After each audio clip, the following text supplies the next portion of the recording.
For today's video, this is going to be about Frogmonster, the FPS metroidvania that has a lot more bite to it, considering that it stars a frog.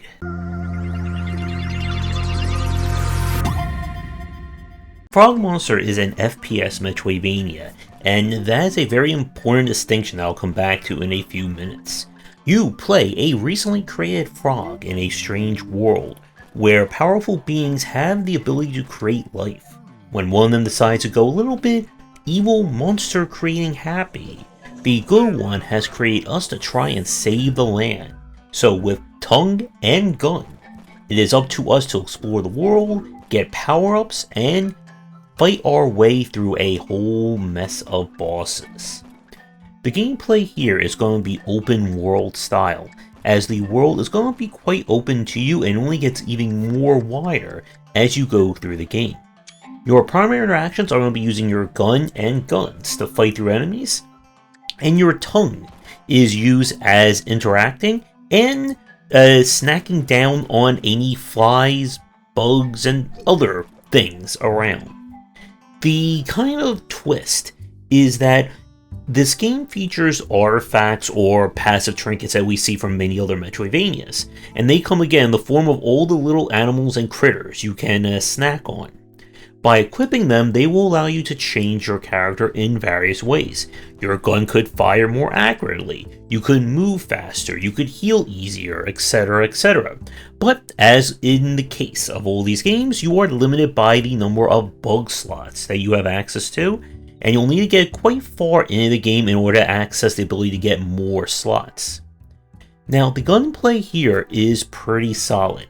Every one of your guns has a distinct feel to them as well as a purpose, going from kind of your standard pistol, to machine gun, to Gatling gun, to rocket launcher, and more. As part of the progression, you'll eventually be able to unlock upgraded forms of your guns. You can basically choose from one of two tracks, and each track will change the gun in some unique way, such as allowing you to either consume more ammunition, or turn your machine guns into dual wielding. One of the shotgun upgrades lets you basically turn into a supercharged Mega Buster shotgun that can do massive damage but only fires one shot at a time.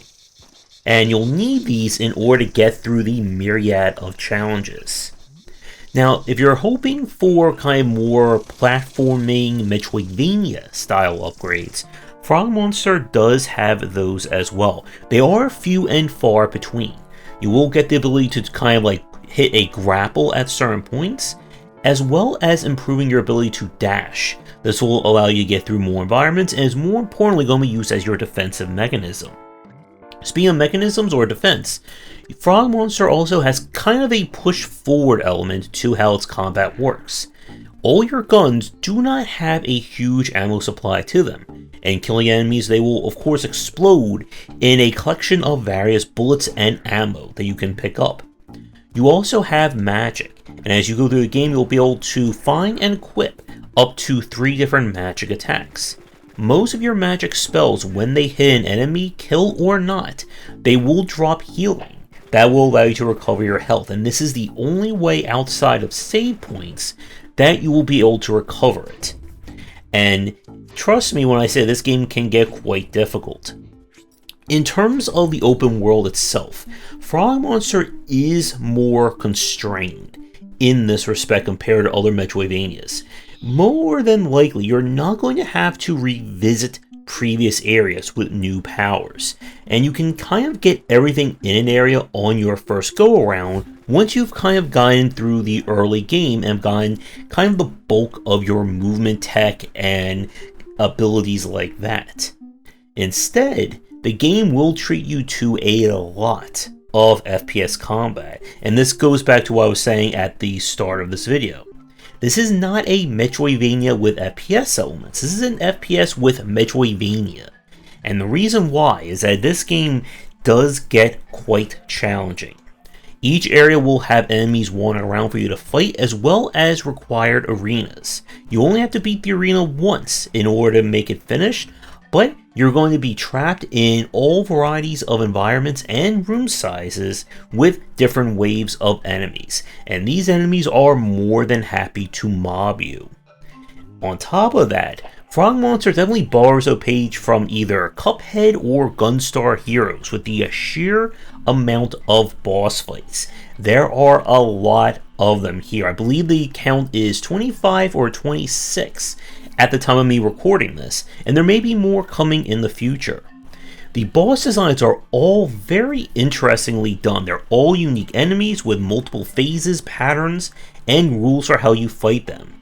And you are going to have to make use of all your guns, bugs, and special powers if you want to take them out. But it does take me to the one issue that I have with Frogmonster, is that the difficulty does spike quite a bit. And this occurs more about like the 50 to 75% portion of the game. For the first quarter of the game, up until you kind of reach the major hub of the city, the difficulty I would say is pretty fair. But as you get further in, enemy health and the amount of damage they do grows quite a bit. And you do not have that same luxury. This is not like other Metroidvanias where you're going to be stumbling upon multiple health upgrades, multiple gun upgrades, etc, etc. It's kept very limited in that respect, again to keep with the challenge. But as the enemies become more challenging to fight, and as they start shrugging off more and more of your bullets, it can become frustrating to deal with them, especially the multi-phase fights. If you've played like a Gunstar Heroes where a boss can have like 3 or 4 different phases, you're going to be right at home here. But this is one of those games where it can feel like boss fights go on for quite a bit. And part of the difficulty has to do with the lack of a useful defensive maneuver. As I said earlier, you do get the ability to dash, and your dash is kind of charged as you're running around. But enemies are faster than you, especially some of the bosses who have the I'm going to charge at you and hit you with my hitbox attack. And in a lot of these cases, I could just not get away from them. And this is on top of having a movement speed buff and having an additional dash charge through one of my bug abilities. And this becomes very frustrating because, again, your ability to heal in combat is going to be based on you trying to snack on any bugs in the environment or using your spells. But spells are limited based on your magic, which you can only get by doing damage to other enemies. So there are a lot of cases where a few really good hits by the enemy and you will not be able to recover in time in order to take them out. Part of the difficulty of movement is twofold. As you can tell by the screens and footage here, this is a first-person shooter. So being in first person and doing a lot of movement and platforming tech is always going to be harder than if we were playing this 2D or 3D. And while the game does give you some warning when there's an enemy near you, it doesn't quite help you when you're trying to jump platform to platform and hoping to land on something while you're busy focusing on an enemy. The kind of velocity of your movement is also on the trickier side here. It's not so much that this game is like a floaty kind of physics, but it's very kind of momentum or velocity driven. If you're running, jumping, dashing, double dashing, whatever, and you hit any obstacle, your momentum just dies. And in a lot of cases, that will lead to you dying afterwards. In narrow corridors, it's very easy while you're jumping and trying to move fast to hit a wall or a corner, and then you kind of have this like bumper effect where your character starts like bouncing off the walls and becomes a lot harder to get around. And when you're being chased by enemies or other things that are trying to kill you, this becomes very annoying.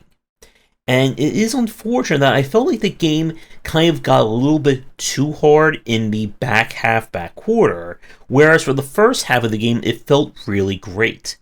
I think part of this is just the lack of upgrades. This is not like other Metroidvanias, as I said, where you are given reason and motivation to return to previous areas to find additional health upgrades, damage ups, new abilities, quests, and all that. And speaking of, backtracking in this game can be on the annoying side. You will eventually unlock fast travel to specific points from the main hub, but you can only fast travel to those points. So if let's say you want to return to the city to buy a health upgrade or invest in a new gun upgrade, you need to figure out how to get back to a nearest fast travel, or you're walking all the way back. And I would have really appreciated maybe a way to do like an emergency teleport back to the home city from one of the save points, just in case I really need to do that or I got stuck in a spot. As a minor nitpick, the music does get a little bit repetitive in places. Each biome has kind of one principal track to it, and while each one does feel unique, when you're stuck in one area for a long time, it can start to be a little bit grating to you. As my audience was commenting on that while I was busy getting stuck at some of the harder encounters. But with everything said, Frogmonster is a very solid game. It plays very differently from, well, any other FPS or metroidvania we've covered here so far. If you're looking for a very challenging take with a lot of gunplay, tongue play, and platforming play, then you should definitely check this one out. But if you're used to metroidvanias that give you a lot of leeway and additional means of getting around challenges, this one may prove to be a hop too far, and you may end up banging your head against the wall more than a few times during some of the later fights. But I would like to thank the developer for giving me a press key to check this one out. You'll find links to it and everything down below. Let me know what you think of the game as well. And with that said, thanks for tuning in and see you in the next video. Thanks for watching, and a special thank you to our Patreon supporters. If you enjoyed the video, do the YouTubing stuff, be sure to visit our Discord and Patreon, and you're interested in more in my thoughts on design, check out my game design books.